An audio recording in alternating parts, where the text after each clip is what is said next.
Long ago, there was an ancient civilization known as Wyveria. Wyveria boasted technology far superior to anything else seen since the dawn of mankind. This allowed them to harness nature to benefit however they best saw fit. In the ice-shard cliffs, they manipulated gravity in order to build gigantic structures. They controlled the fire spring to fuel machinery capable of smelting incredibly valued metals, created floods to wash away poisons and cleanse waters in the Scarlet Forest, and even harnessed the power of lightning itself in the Windswood Plains.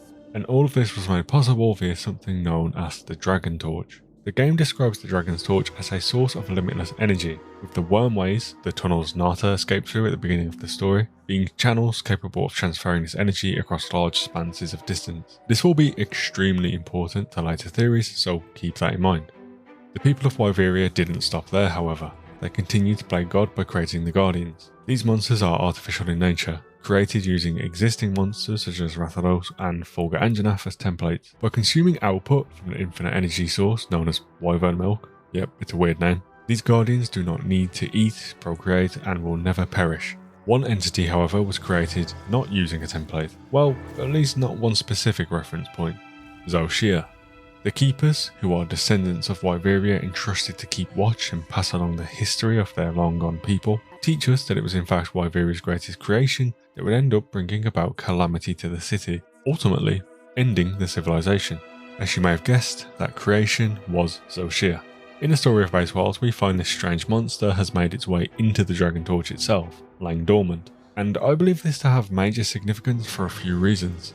What you need to know is this is very bad for everyone. Hypothetically, Zoh Shia has been absorbing energy, and if left to continue doing so, it could bring about similar calamity to that of Wyveria. We're told Nata's pendant, that me and my community intelligently refer to as Egg, is effectively a key capable of destroying the Dragon's Torch. Debate is had amongst the NPCs, with there being two sides of the coin. If we destroy the Dragon's Torch, the whole economy and way of life for humans, and technically the Woodwoods, living in Forbidden Lands would disappear overnight. The forcible changing of seasons is what fuels these people's economy after all. However, nature in these lands existed before Wyveria, it will continue to find a way after it. While the ecosystem may undergo changes, it will go on to survive and revert to what it once was. The other perspective then being, let's continue benefiting from the Dragon's Torch. We can garner knowledge from it and effectively build Wyveria back from the ground up. But in the process, we must accept that eventually history will repeat itself. For the greater good, the decision is made to destroy the torch. However, when we get there, the hunter, being the Gigachad they are, makes a new decision. We will slay Zoh Shia. Sounds great, right? The problem goes away and humans continue using infinite energy. And at least for now, it seems that way. But when you look at this in hindsight, it was such an unbelievably stupid decision. Sure, why not? Let's fight the thing that wiped out the most advanced civilization on Earth. What could go wrong? Maybe I'm missing something with this? But had we lost, would this not have been bad for the whole world at an unprecedented scale? I suppose the question doesn't matter, because we did beat Zoh Shia, but this is only the beginning of the conversation. Now we've set the foundation for this discussion, let's get into theories and find the details you may have missed. Okay, first and foremost, as mentioned earlier on, the Guardians were created using existing monsters as templates. Zoh Shia, on the other hand, wasn't. Well, maybe. During the fight, Zoh transforms 3 times, each revealing more of a black dragon underneath its white shell. This is no coincidence. During each stage, Zoh happens to use a new move, each belonging to one of the Fatalis variants, its breath being courtesy of regular Fatalis, its bouncing fireballs belonging to Crimson Fatalis, and finally its giant lightning attacks belonging to White Fatalis. Still not convinced? It was pointed out to me that the soundtrack that plays during the second phase of the Zoh Shia fight actually integrates the Fatalis OST from Iceborne. I've been playing both of these tracks in the background of this segment, but I wonder if you notice when it swapped. What's an even more interesting detail about this transformation is that during the fight our hunter notices, or at least acknowledges, what it may be evolving into. That must mean... No, there's no way. Does this mean our hunter has personally seen Fatalis, or at least heard about it? Wilds does take place after the events of World and Iceborne. Being as we fought and took down a Fatalis ourselves in that game, surely the information and mission reports would have been passed on throughout the guild. In any case, here are 2 of my current theories. and both of them can exist in tandem with each other, so here we go. I came up with one of these back in October 2024, but it has since evolved and took a slightly new direction with this new information. First, the Fatalis side of things. Fatalis is a monster directly associated with the destruction of civilizations. In Iceborne, it correlated with the Kingdom of Trade, and broadly speaking, I believe Zoh Shia to have been created using parts of Fatalis. Technically, this is a myth, but Fatalis and all of the other black dragons are also technically considered myths, so take that how you please. But Fatalis is said to be able to regenerate from its eyes, some sources stating its armor and weapons will eventually consume the wielder and transform them into Fatalis as they use the evil eye as a crafting component. Another example being the giant sword in Monster Hunter GU, which continues regenerating and growing parts the hunter is able to harvest. Could it be the case that Fatalis parts were originally used as a component of Zoh Shia's power, but over time more and more of Fatalis grew under the surface, or at least tainted Zoh in becoming evil and revolting against humanity? And I'm aware this may be a bit of a stretch, but one of the first things revealed when we break Zoh's head in the fight is the eye socket. Seemingly there's nothing but void underneath, which is quite strange, but I wonder, is it symbolic?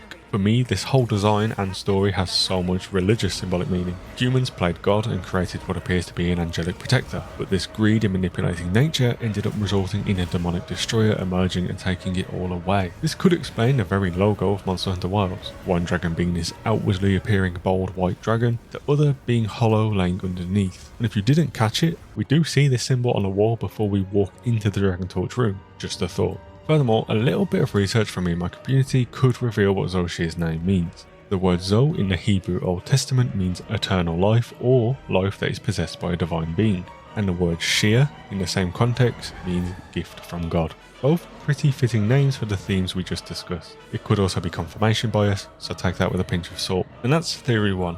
Again, this second theory can exist simultaneously with the other. I have a whole lore video already out there on this subject, which I'll put at the end screen of this video, so feel free to watch that later on. What you're seeing now is Safi'Jiva emerging from its cocoon, in which it's been absorbing energy.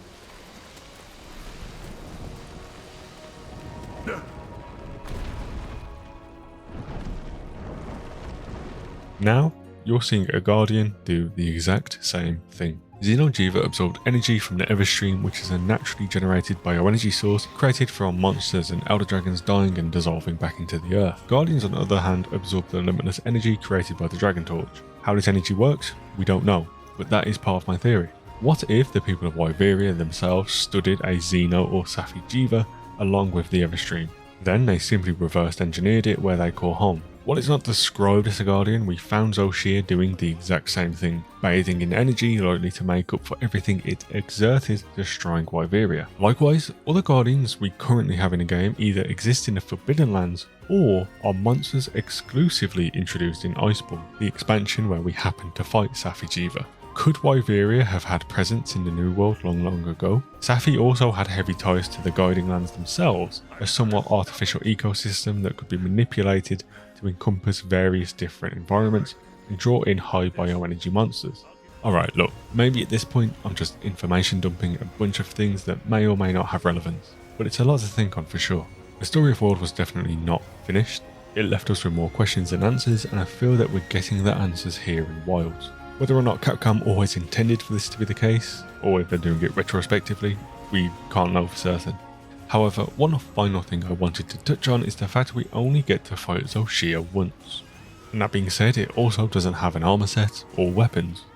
Look, if the whole Fatalis theory is true, then I suppose it makes sense for now that we didn't get any equipment from it. We'd essentially have some crazy variation of Fatalis armor right at the end of base game. And we're not even talking about title updates. It would probably be a bit too much. But even so, every single part of my intuition leads me to believe we're not done with Zoh yet. One reason being the Keepers have this giant library of information from Wyveria's past. It's stated that the Keepers are unable to decipher the text, but I doubt it will stay that way forever. What information these books exactly contain, who knows. However, I'd like to assume Zoh Shia wasn't created overnight. Blueprints, prototypes, other clues have to be out there. Then considering Fatalis' regeneration abilities and the way Zoh Shia regenerates its shell during the fight, could that mean it just straight up comes back somehow? It may just be another straight Xeno and Safi'Jiva where we killed one, but turns out another one escaped or regenerated, something like that. Part of me didn't want to make this video just yet, as I'm sure moving forward I'll be corrected with future information and reveals. Equally, I really wanted to put my thoughts out there now, and so if my theories end up true, I'll get a few internet points, you know. I highly recommend you to go watch my Safi'Jiva lore video if you want to learn more on that. Thanks for watching.